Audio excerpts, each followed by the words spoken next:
ॐ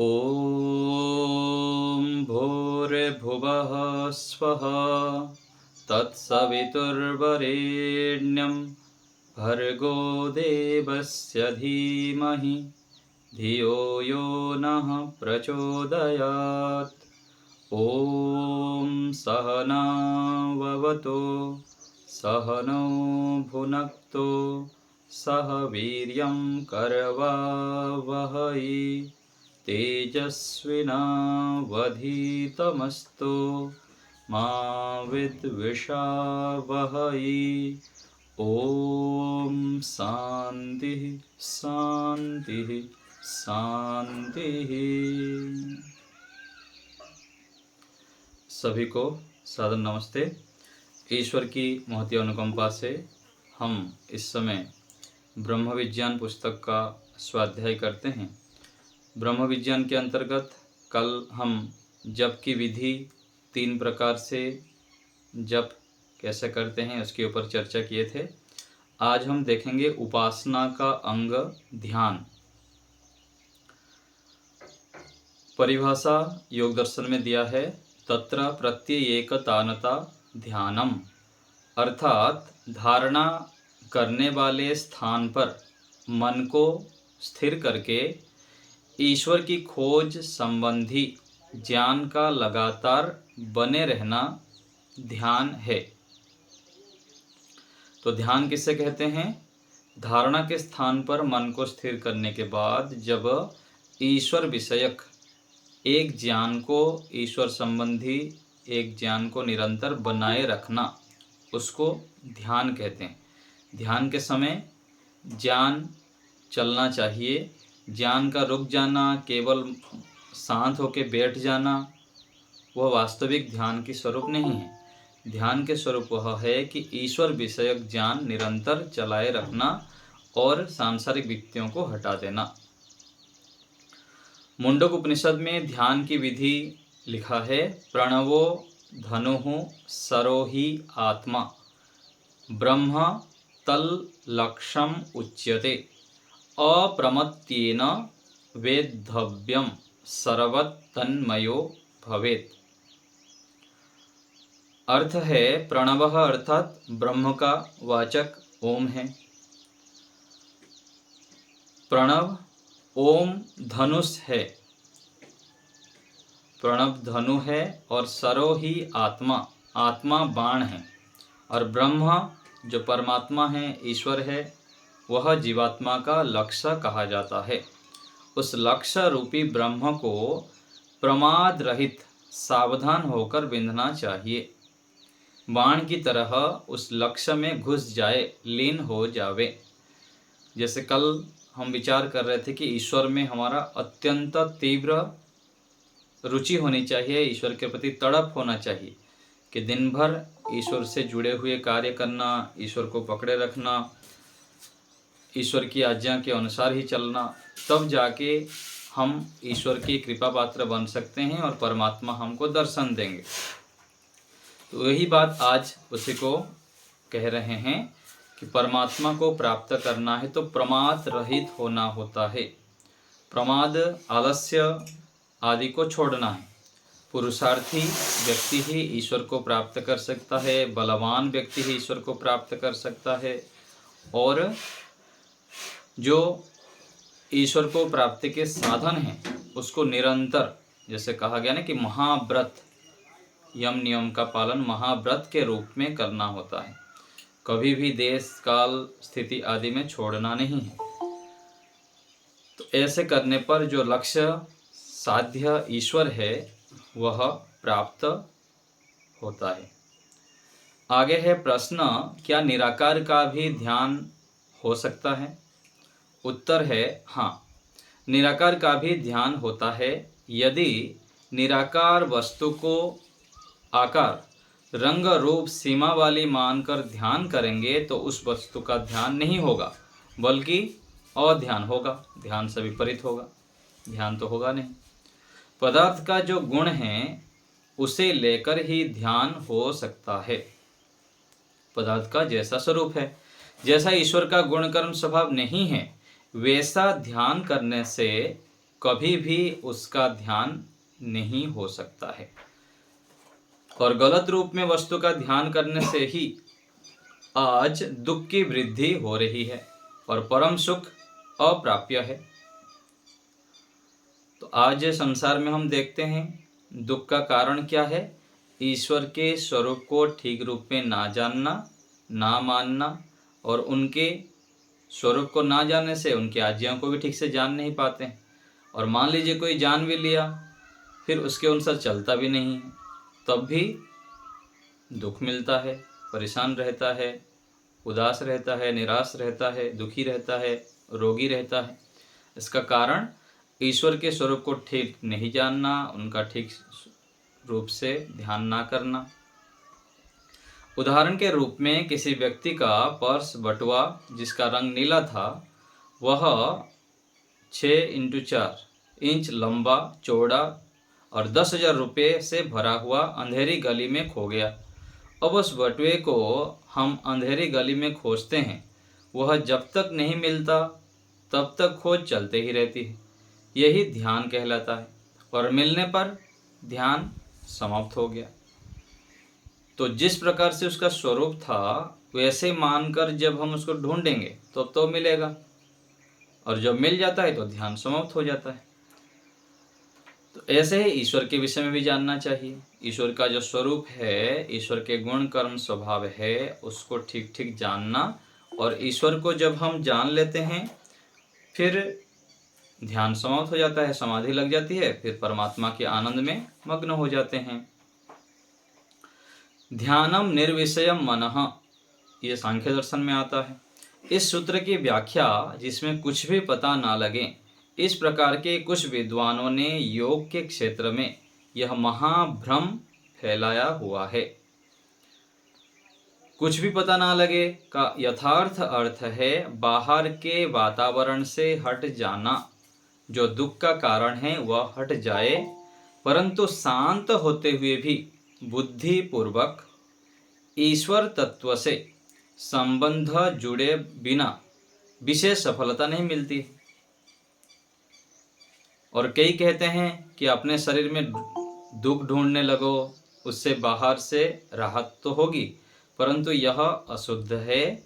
और कुछ लोग श्वास पर ध्यान रखने को कहते हैं, यह भी अपूर्ण है।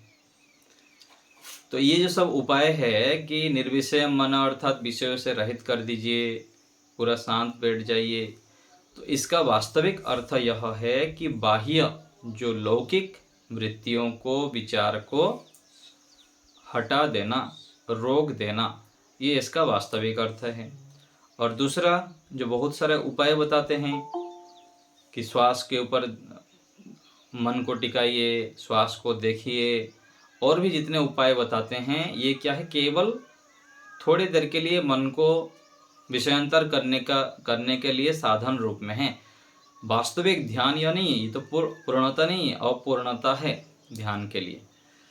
तो ऐसे इन सब उपायों को करते हुए उससे आगे हमें बढ़ना होता है। जैसे प्राणायाम आदि हम करते हैं, श्वास प्रश्वास को रोकते हैं और शरीर को बिल्कुल स्थिर करते हैं, ये सब क्या है, साधन हैं। ध्यान की ओर बढ़ते समय कुछ कुछ उपाय है। ये वास्तविक जो ध्यान है वह क्या है, ईश्वर के गुणों को निरंतर बनाए रखना और उनके गुण कर्म स्वभाव में मग्न हो जाना, उनके गुण कर्म स्वभाव को विचार करते जाना, स्तुति, प्रार्थना, उपासना करना।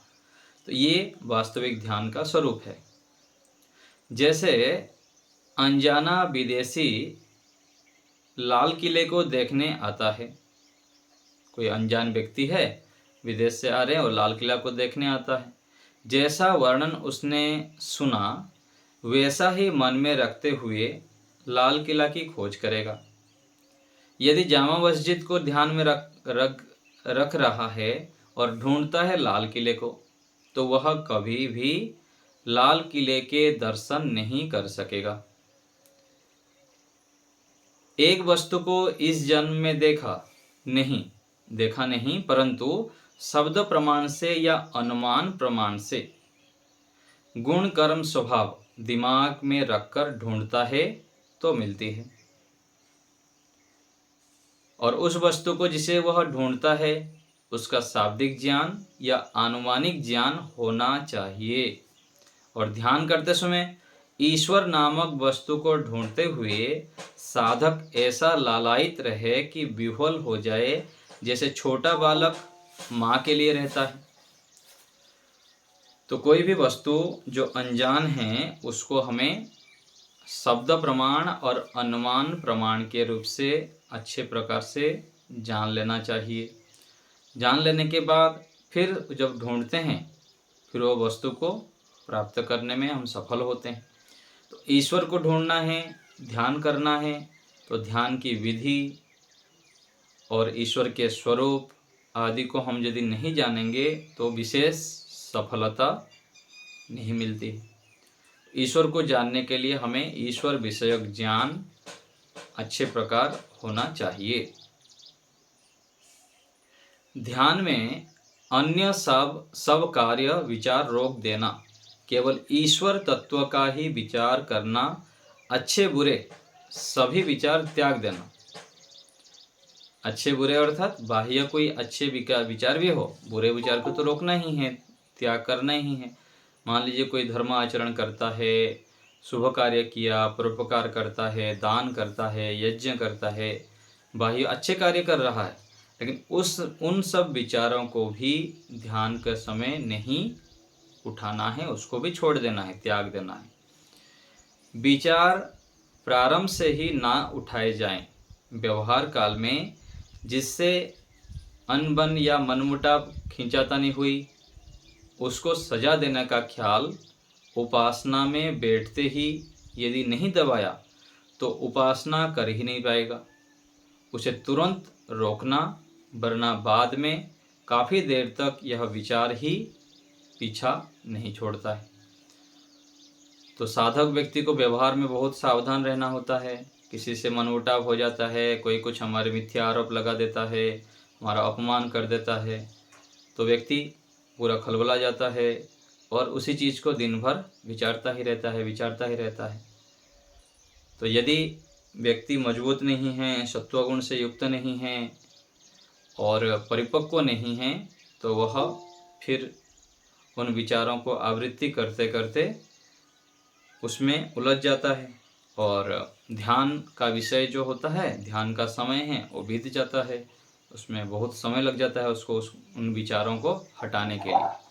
तो बैठते ही ध्यान में तुरंत सावधान होके जो व्यवहार संबंधित विचार है उनको हटा देना है। प्रारंभ में तो कठिन होता है, लेकिन धीरे धीरे अभ्यास हो जाने पर वह सक्षम होता है, व्यवहार में भी सावधान होता है, लोगों से दूर रहता है, दुष्ट व्यक्तियों से, और थोड़ा बहुत कहीं पर असामंजस्य की स्थिति बनने पर वहाँ से हट जाता है साधक व्यक्ति। आगे आ रहा है प्रलयवत संसार। बौद्धिक स्तर पर संसार को प्रलयवत देखने, अनुभव करने से समाधि प्राप्त होती है। शरीर उत्पन्न होने से पहले नहीं था, उत्पन्न होने के बाद कालांतर में भी नहीं रहेगा। दूसरे शरीर आएंगे, ये भी जाएंगे और दूसरे जो आएगा वो भी चला जाएगा। एक दिन ऐसा आएगा कि कोई भी नहीं रहेगा। इसी प्रकार ये सूर्य, चंद्र, तारे, पृथ्वी भी नहीं रहेंगे। इस अवस्था में केवल ईश्वर शेष रहने पर जीवात्मा उस अनंत में चक्कर काटने पर ईश्वर में स्थिर हो जाएगा, अर्थात समाधि प्राप्त हो जाएगी। इसी तरह मृत्यु में जो अवश्यम भावी है, मृत्यु जो हमारा होने वाला है, अवश्य है, ये अपने शरीर को पहुंचा दें। ये प्रलय अवस्था के विषय में बता रहे हैं। मृत्यु भय से भागें तो जाएं कहाँ। इस प्रकार मृत्युओं की सब दौड़ धूप समाप्त हो जाएगी। साधक ज्ञान के स्तर पर सबसे नाता तोड़ देता है, छोड़ जाता है और समाधि प्राप्त हो जाता है। तो समाधि की प्राप्ति के लिए ये एक साधन है। क्या? प्रलय अवस्था का संपादन। तो आँख बंद करके साधक विचार करता है, मेरा शरीर नष्ट हो गया, सूर्य चंद्रमा जितने भी सब दिख रहे हैं पदार्थ सब नष्ट हो गए, केवल मैं और परमात्मा। ऐसे जो प्रलय अवस्था संपादन का अभ्यास करता है वह भी वृत्तियों को रोकने में, समाधि की ओर बढ़ने में, ईश्वर की सानिध्य की प्राप्ति करने में शीघ्रता से सफल हो जाता है। तो ये भी अभ्यास कर सकते हैं। आगे है ईश्वर का प्रत्यक्ष। प्रत्यक्ष अर्थात दर्शन करना, अनुभव करना, देखना। ईश्वर को अलग अलग शब्द बोल दिया जाता है। जैसे अग्नि का अपने गुण गर्मी है, प्रकाश है, दाहक शक्ति से प्रत्यक्ष होता है, और मिश्री का अपने रूप और मिठास से प्रत्यक्ष होता है। वैसे ही ईश्वर अपने गुण, आनंद, बल, ज्ञान से प्रत्यक्ष हो जाता है। प्रत्यक्ष अवस्था में साधक सारे संसार को ईश्वर में डूबा हुआ जानता है। तो ये जो ईश्वर के प्रत्यक्ष संबंधित हम पढ़ रहे हैं, सुन रहे हैं, लंबे समय तक साधक व्यक्ति को समझ में ही नहीं आता है कि यह होता है, नहीं होता है, या केवल शास्त्र में कहानी रूप से लिखा हुआ है, केवल पढ़ना लिखना हो रहा। तो ये होता है, लेकिन व्यक्ति जब ईमानदारी से पुरुषार्थ करता है, यम नियम का पालन करता है और तीव्रता से ईश्वर की ओर बढ़ता है, तो यह जो शास्त्र में लिखा हुआ विषय है वह हमारा अनुभव में आने लग जाता है। ये बिल्कुल ही झूठ नहीं है। जो भी तीव्र गति से उसकी ओर बढ़ा है, अनुभव किया है, उसको पता रहता है। तो ये ऋषियों के द्वारा प्रत्यक्ष अनुभूत है, गुरु आचार्यों के द्वारा भी है। तो हम भी यदि पुरुषार्थ करेंगे तो ये हमको भी अनुभव हो सकता है। तो ऋषियों के प्रति श्रद्धा रखते हुए, वेदों में श्रद्धा रखते हुए, हमको इन बातों को विश्वास करते हुए पुरुषार्थ करना चाहिए। ध्यान के लिए समय लगाना है, यम नियम के पालन में पुरुषार्थ करना है, अपने दुर्गुणों को हटाना है, तपस्या करनी है। तप की भट्टी में जब तक नहीं तपते हैं तब तक हमारा जो अविद्या आदि क्लेश है वह नष्ट नहीं होता है। और जब तक क्लेशों को हम दग्धबीज नहीं करते हैं, शिथिल नहीं करते हैं, दग्धबीज तो चलो दूर में होगा, लेकिन यदि नीचे नहीं दबाते हैं तब तक ईश्वर के जो झलक है वो मिलना कठिन होता है। आगे व्याप्य व्यापक का विज्ञान जाने बिना सफलता नहीं मिलती। हम वह लोक लकांतर व्याप्य और ईश्वर व्यापक है। जब अन्य वस्तु में मन लगाएं तो वहाँ भी ईश्वर को व्यापक देखें। स्वयं को भी और सभी वस्तुओं में ईश्वर व्यापक है, इसको हमें अनुभव करना है, ज्ञान में उपस्थित करना है। फिर दूसरी तीसरी वस्तु में जहाँ भी साधक देखेगा वहाँ ईश्वर दिखाई देगा। तो ऐसे कुछ साधकों का हमको सुनने में आया है। और रोटी बनाते समय भी रोटी में ओम लिखते हैं, ध्यान करते समय, व्यवहार करते समय, प्रत्येक प्राणियों में उन लोग केवल ईश्वर को ही देखने लगते थे। जैसे भगवत गीता में एक श्लोक भी आता है, यो माम पश्यति सर्वत्र सर्वं च मयि पश्यति तस्याहं न प्रणश्यामि स च मे न प्रणश्यति। तो इसका कहा गया है कि यो माम पश्यति सर्वत्र, जो मुझको सब जगह देखता है, और सर्वम च मयि पश्यति, मुझ में सबको देखता है, सब जगह मेरे को देखता है और सभी में मुझको देखता है। तस्याहं न प्रणश्यामि, उसको मैं छोड़ता नहीं हूँ, और सच में न प्रणश्यति, न वो मुझको छोड़ता है। ये क्या है? व्याप्य व्यापक संबंध, जिसको कहा गया है, एक मंत्र आता है ना, एक तो हो गया ईशावास्यम इदम सर्वम है, और एक आता है एक मंत्र है, त्वं वा घास्याम अहम। एक मंत्र इस प्रकार आता है कि परमात्मा, कि मैं तू हो जाऊं और तू मैं हो जाऊं। तो जैसे हम व्यवहार में सरल भाषाएं बोलते हैं कि प्रभु आप मेरे हो जाएं, मैं आपका हो जाऊं, आप मेरे हैं, मैं आपका हूँ। तो इस प्रकार से हमारा ईश्वर में अत्यंत प्रेम आवश्यक है। तो इसी को यहाँ पर कह रहे हैं कि दूसरी तीसरी सभी वस्तु में साधक ईश्वर को देखने लग जाता है, ईश्वर ही ईश्वर दिखाई देता है। सूर्य व्याप्य में ईश्वर व्यापक देखें और संबोधित करें, हे ओम। आदित्य आपके बाण हैं हमारी रक्षा के लिए।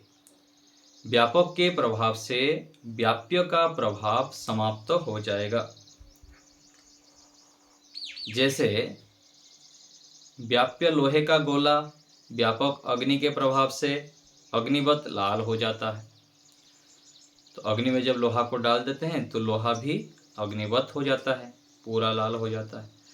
ऐसे ही ईश्वर में भी साधक डूबकर ईश्वरवत गुणों को धारण कर लेता है, उसके अंदर ईश्वरीय गुण आ जाता है। जैसे हम भगवान राम के विषय में सुनते हैं, भगवान कृष्ण के विषय में सुनते हैं, और भी महापुरुषों के विषय में सुनते हैं। ऋषि दयानंद जी को हम देखते हैं, इतना सारा सामर्थ्य, इतना उनके अंदर सहन शक्ति, ये सब कहाँ से आया? वो सब ईश्वर से आया है, आता है। जैसे ही साधक बौद्धिक स्तर पर संसार को प्रलयबद्ध बना देता है, उस अवस्था में वृत्ति निरोध होकर समाधि आरंभ हो जाएगी। यह प्रारंभिक अवस्था संप्रज्ञात समाधि है। इसमें ईश्वर प्रत्यक्ष नहीं होता। जैसे बंकर में बैठा व्यक्ति बमों की मार से सुरक्षित रहता है, इसी प्रकार बंकर अर्थात जो बुलेट प्रूफ ये होता है, कुछ गाड़ी होता होगा ये, तो उसमें बाहर से बम कुछ भी फायर हो सुरक्षित रहता है। इसी प्रकार प्रलयबद्ध अवस्था में बाहर के काम, क्रोध, मोह आदि बमों की मार से योग साधक सुरक्षित रहता है। तो साधक व्यक्ति बड़े से बड़े दुख, कष्ट, बाधाएं आने पर घबराता नहीं है। क्यों? क्योंकि वो ईश्वरीय गुणों से युक्त रहता है, ईश्वर के सानिध्य में रहता है, ईश्वर से विशेष ज्ञान उसको मिलता है, प्रेरणा मिलता है, तो इसीलिए वह सुरक्षित रहता है। तो ईश्वर के सानिध्य से हमको यह लाभ होता है। आगे है ईश्वर नियामक तत्व। आज का वैज्ञानिक भी सृष्टि में हर जगह नियम देखता है, बिना नियामक के नियम नहीं होता है। अचानक दुर्घटना में चोट आदि का कम अधिक लगना, मरना या बचना, सो कार्य ईश्वर का नहीं है। यह तो क्रिया भेद परिणाम भेद ही है, जिसका परिणाम अनिश्चित है। परंतु जहाँ क्रिया बार बार एक ही प्रकार का हो, वहाँ यह ज्ञान होता है कि इन क्रियाओं का नियामक कोई शक्तिमान तत्व अवश्य है। जैसे प्रत्येक दिन सूर्य समय पर उदय होता है, अस्त होता है, बारिश हो रही है, और भी वृक्ष, वनस्पति, पहाड़, पर्वत, सब जगह हम देखने पर इसका कोई कर्ता, नियामक, चेतन सत्ता है, शक्तिमान है, ये समझ में आता है, जो इस सृष्टि को चलाता है।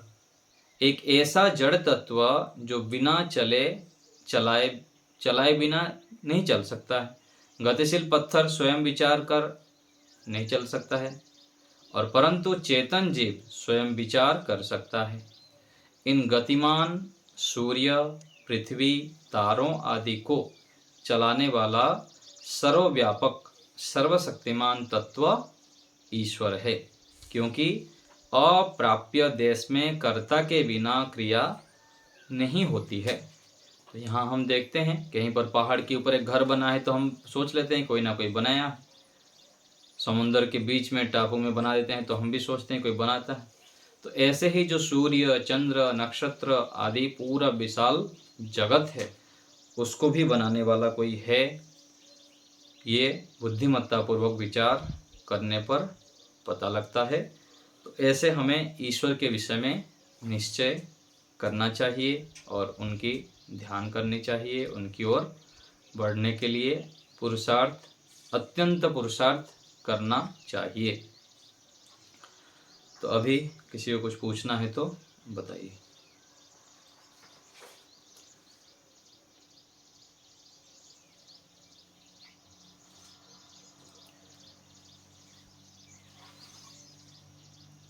हो गया? आवाज आ रही है मेरी सबको? निर्मला माता जी बोलिए।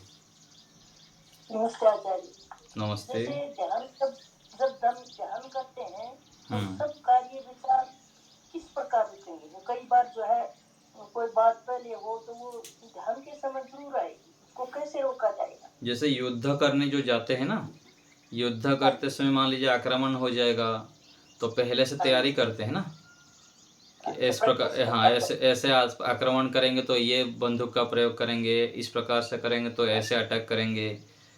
ऐसे ही साधक व्यक्ति को ध्यान से पहले पूर्व मन में बिठा के चलना पड़ता है कि बड़े से बड़े आने पर भी ये तो चलो आता रहता है, जाता रहता है, सुख भी आएगा और दुख भी आता रहता है।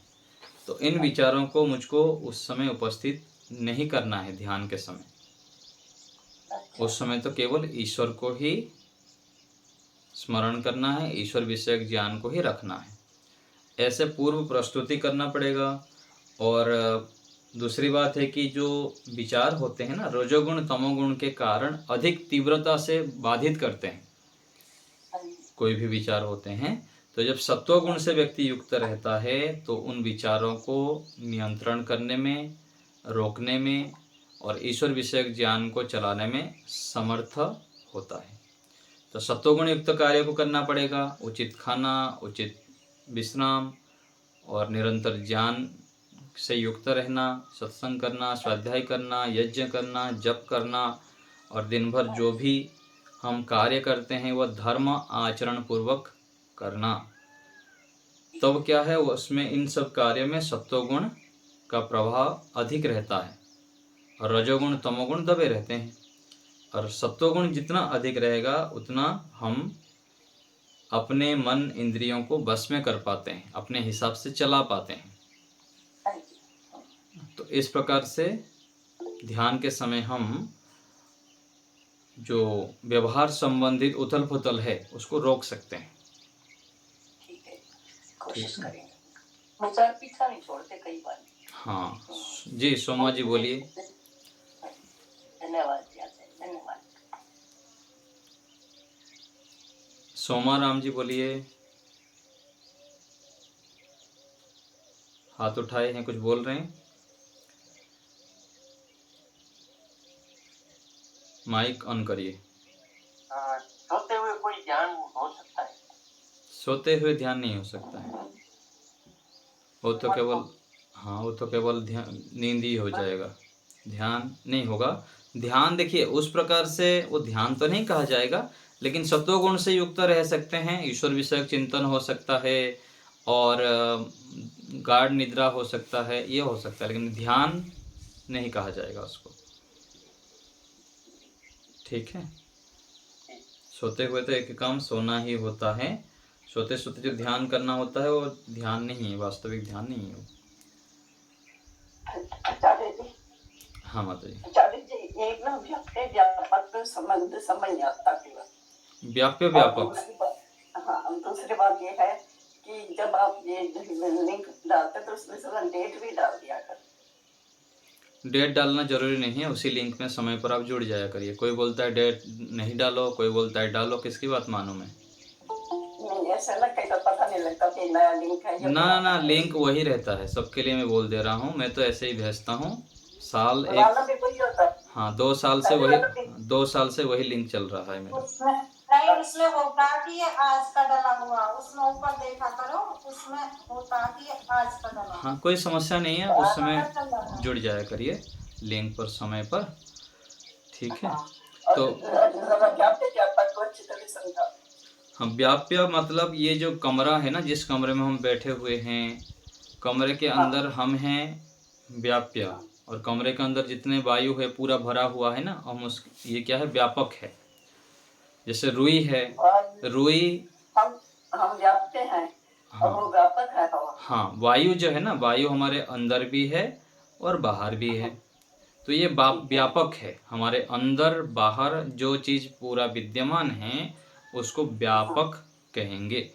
जैसे रुई को हम पानी के अंदर डुबा देंगे और निकाल देंगे, तो रुई के अंदर और बाहर दोनों जगह पानी व्यापक है। ठीक है। ठीक है ना। तो ऐसे ही ईश्वर को हमको व्यापक मानना है। हमारे अंदर नस नाड़ियों में सब जगह ईश्वर परिपूर्ण है, व्यापक है। पूरा संसार में, जगत में, पूरा सृष्टि में परमात्मा व्यापक है और ये सब पदार्थ क्या है, व्याप्य है। ठीक ठीक है आचार्य जी, जी। ये जो जैसे आपने बताया कि ध्यान से आत्मबल बढ़ता है, तो जब भी समय मुझे ध्यान करना चाहिए, तो मैं ध्यान जब करती हूँ तो मैं आपका वीडियो ही ऑन करके मतलब सुन के उसको तभी करती हूँ, क्योंकि अगर ऐसे करती हूँ ध्यान भटकता है। आपका वीडियो सुनकर करती हूँ तो मतलब उससे सही से कोई एकदम ध्यान लगता है अच्छे से। हाँ ठीक है, तो इसका ये क्या है, साधन है। इससे कुछ समय तक तो हमको सहारा लेना चाहिए, 6 महीना, 1 साल, 2 साल। और मान लीजिए कि थोड़ी देर हम ध्यान का कर लिए, वीडियो देख के 15 मिनट, फिर उसके बाद 5-10 मिनट, 15 मिनट अपने हिसाब से करना है उसी बातों को।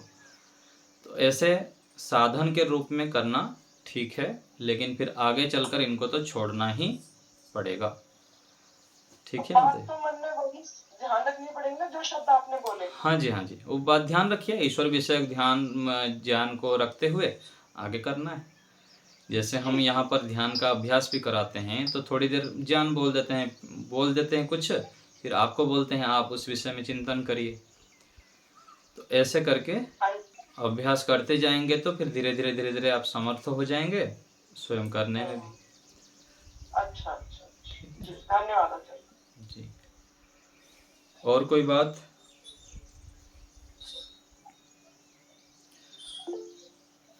बोलिए। किसी भी समय हो सकता है, दिन में कभी भी, मान लो रात में जग जाए कोई तो ध्यान कर ले उसमें। क्यों नहीं कर सकते, बढ़िया है। जब भी इच्छा हो तब करिए, रात को उठ के करिए, सुबह करिए, दिन भर जब भी इच्छा हो ईश्वर विषयक चिंतन कर सकते हैं। लेकिन विशेष कुछ समय निर्धारित करें, सुबह का समय इस समय करना है प्रत्येक दिन, शाम के समय इस समय करना है, यह है। खाना पूर्ति है जो है ना, टाइम पास करने दृष्टि से जब भी मन किया कर लिया, ये सब क्या है फिर ठीक है, बाहरी कार्य करते रहते हैं, जब मैंने चाय पी लिया, जब मैंने कुछ कर लिया, ये कर रहे हैं, अच्छी बात है, लेकिन ये आदर्श नहीं है, विशेष सफलता नहीं मिलेगी। तो विशेष सफलता के लिए, ध्यान के लिए हमको विशेष समय निश्चित करना होता है उसके लिए। हाँ बताइए। स्थान भी कोई जहाँ एक निश्चित, हाँ, स्थान करे तब भी अच्छा रहता है। स्थान का भी विधान है कि स्थान भी निश्चित करें, लेकिन सबसे बड़ा जो महत्व रखता है समय का, समय के हिसाब से जब हम करेंगे तो स्थान का महत्व कम हो जाता है। तो सबसे अधिक महत्व होता है समय का। समय यदि हमारा निश्चित होता है तो उससे विशेष लाभ होता है, और स्थान भी किसी किसी व्यक्ति को स्थान का भी महत्व लाभ होता है। ठीक है। ये समय हम अपने हम करते हैं या कोई विशेष समय होता है इसका? समय सुबह का समय 4 से 7 के बीच में, शाम के समय भी ऐसे ही 5 से 7 के बीच में ठीक रहता है। ब्रह्म मुहूर्त बोलते हैं सुबह के समय को, और शाम के संधि समय जो होता है ना, सूर्य अस्त का समय, ये ठीक रहता है, उत्तम रहता है।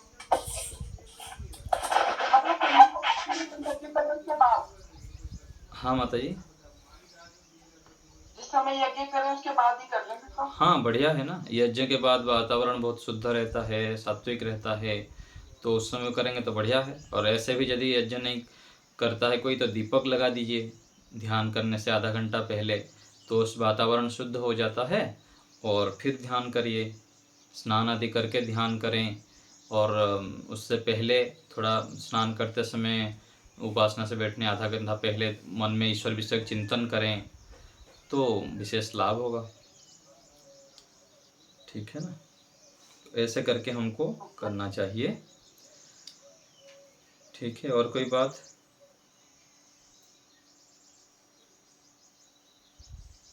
आचार्य जी, आप रिकॉर्डिंग रोज करते हैं? हाँ माता जी।